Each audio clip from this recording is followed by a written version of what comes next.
আমরা কি জানি বৃত্তকলা কি? আমি আবার বলতেছি, আমরা কি জানি বৃত্তকলা কি? বৃত্তকলা শব্দটার সাথে বা বৃত্তকলা বিষয়টার সাথে কি আমরা পরিচিত? আমি দেখাচ্ছি বৃত্তকলা আসলে কি।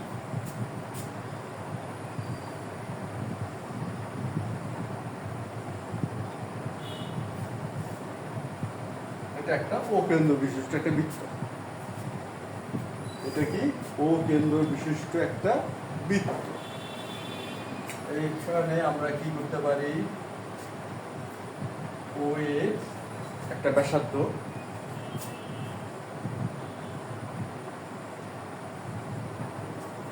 ও কেন্দ্র বিশিষ্ট একটি বৃত্তে ও এ এবং ও বি দুটি ব্যাসার্ধ। ও এ এবং ও বি কি দুটি ব্যাসার্ধ। ও এ এবং ও বি দ্বারা যে অংশটুকু পাওয়া যায়, এইটুকু একটা অংশ পাওয়া যায়, এই অংশটুকু যেটা এই বৃত্তেরই একটা অংশ, এই অংশটুকুকেই আমরা বলবো বৃত্তকলা। এই অংশটুকু আমরা কি বলবো? বৃত্তকলা। আবার দেখি, আমরা আরেকবার বোঝার চেষ্টা করি।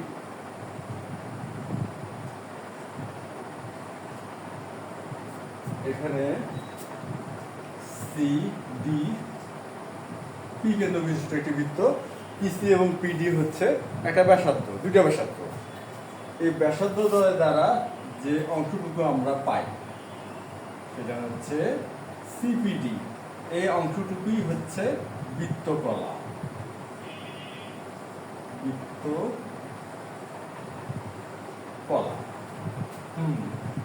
এটাও হতে পারে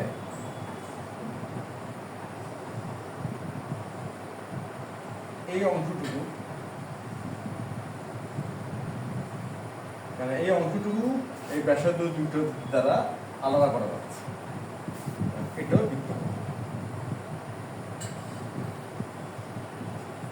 বৃত্তকলাকে বৃত্তাংশও বলা হয়, অর্থাৎ বৃত্তের অংশ। এই অংশটুকু কি? এই অংশটুকু হচ্ছে পুরা বৃত্তের একটা অংশ। এটাকে বৃত্তাংশ বলা হয় অথবা বৃত্তকলাও বলা হয়।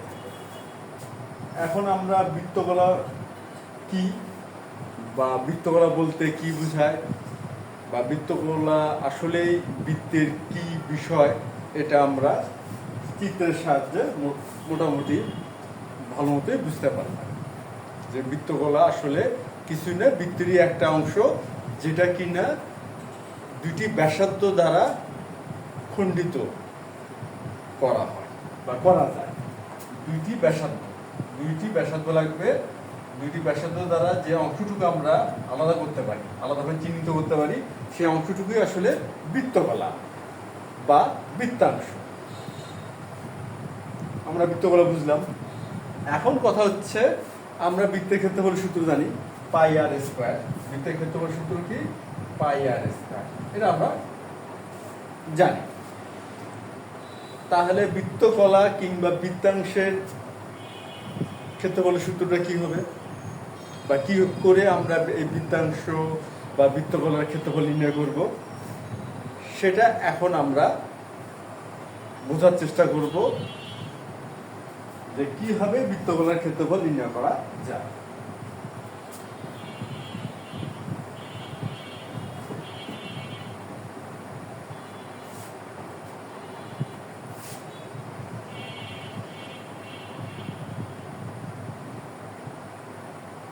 ও কেন্দ্র বিশিষ্ট একটা বৃত্ত, যার হচ্ছে ওই একটা ব্যাসার্ধ এবং ওবি একটা ব্যাসার্ধ। ও কেন্দ্র বিশিষ্ট বৃত্তে ও এ এবং ওবি দুটি ব্যাসার্ধ, সেটা দ্বারা আমরা বৃত্তকলা পেলাম হচ্ছে এওবি হচ্ছে তাহলে বৃত্তকলা। এখন আমরা এই বৃত্তকলার ক্ষেত্রফলটা নির্ণয় করব। মনে করি কোণ এওবি সমান সমান থিটা। এটা আমরা ধরে নিলাম যে কেন্দ্রস্থ কোণ বা কেন্দ্রে যে কোণটা উৎপন্ন হচ্ছে সেই কোণটা হচ্ছে থিটা। এই কোণটা থিটা। এখন আমরা গত ক্লাসে একটা বিষয় শিখছিলাম, সেটা কি, যে অনুপাতের ধারণা একটা ব্যবহার। অনুপাতের ধারণা ব্যবহারটা কেমন আমরা দেখি, আলাদা করে আবার বোঝার চেষ্টা করি।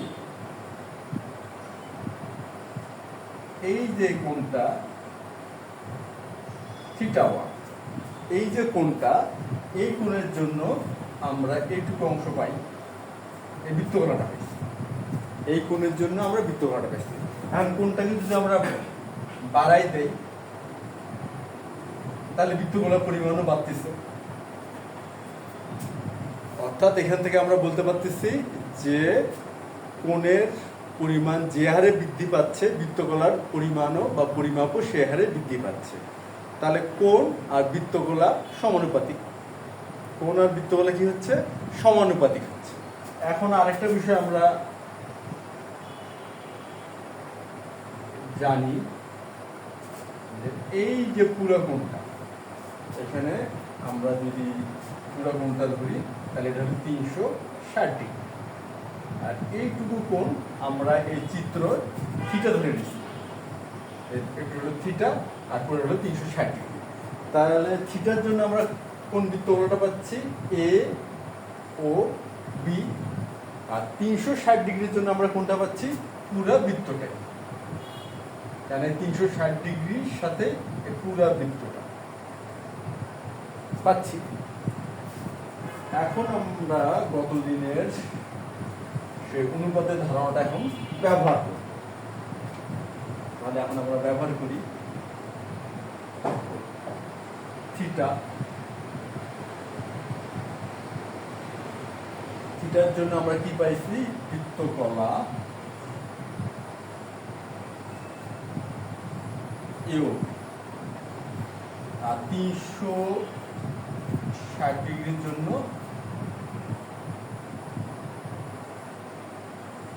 বৃত্ত এ সি বি। এই হচ্ছে আমাদের সেই অনুপাতের ধারণা।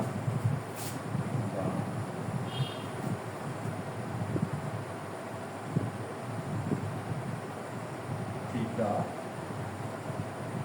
বৃত্তকলা এবি সমান 360 ডিগ্রি বৃত্ত এসিবি। আমরা জানি বৃত্তের ক্ষেত্রফল হচ্ছে পাই আর স্কয়ার, তাহলে সেটা আমরা লিখলাম পাই আর স্কয়ার। এখন যদি আমরা আর গুণন করি তাহলে ব্যাপারটা কি দাঁড়াচ্ছে? 360 ডিগ্রি গুণন বৃত্তকলা এবি সমান পাই আর স্কয়ার থিটা। তাহলে 360 ডিগ্রি গুণন বৃত্তকলা এবি পাই আর স্কয়ার থিটা। অতএব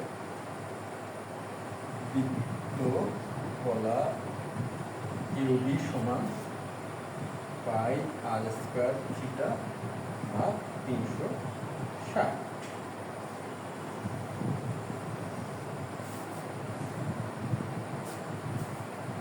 আমরা বৃত্তকলার ক্ষেত্রফল নির্ণয়ের সূত্রটা পেয়ে গেলাম। সেটা কি? Pi R square theta by 360 degree. Pi R square থিটাকে 360 ডিগ্রি দ্বারা ভাগ করলেই বৃত্তকলার ক্ষেত্রফলটা চলে আসবে। এখন আমরা অনুপাতের ধারণা ব্যবহার করে খুব সহজেই বৃত্তকলার ক্ষেত্রফলটা পেয়ে গেলাম। তাহলে এখন তো আমরা তাহলে বলতে পারি যে আমরা খুব সহজে এখন বৃত্তকলা কি সেটা শিখলাম, বৃত্তকলার ক্ষেত্রফল নির্ণয়ের সূত্রটা শিখলাম। এখন আমরা যে কোনো পরিমিতি বা পরিমাপ বিষয়ক গণিতে বা ক্যালকুলেশনে এই ধারণাটা ব্যবহার করে খুব সহজে বৃত্তকলার ক্ষেত্রফলটা নির্ণয় করতে পারবো। আশা করি এটা সবাই মোটামুটি বুঝতে পারছো, কেন বিষয়টা খুব একটা জটিল নয়। আর এটা গত ক্লাসের সাথে পুরোটাই রিলেটেড। গত ক্লাসে আমরা বৃত্তচাপের দৈর্ঘ্য যেভাবে দাঁড় করাইছি অনুপাতের ধারণা ব্যবহার করে, আজকে বৃত্তকলার ক্ষেত্রফলটা ঠিক একই রকমভাবে আমরা দাঁড় করাইলাম। ধন্যবাদ।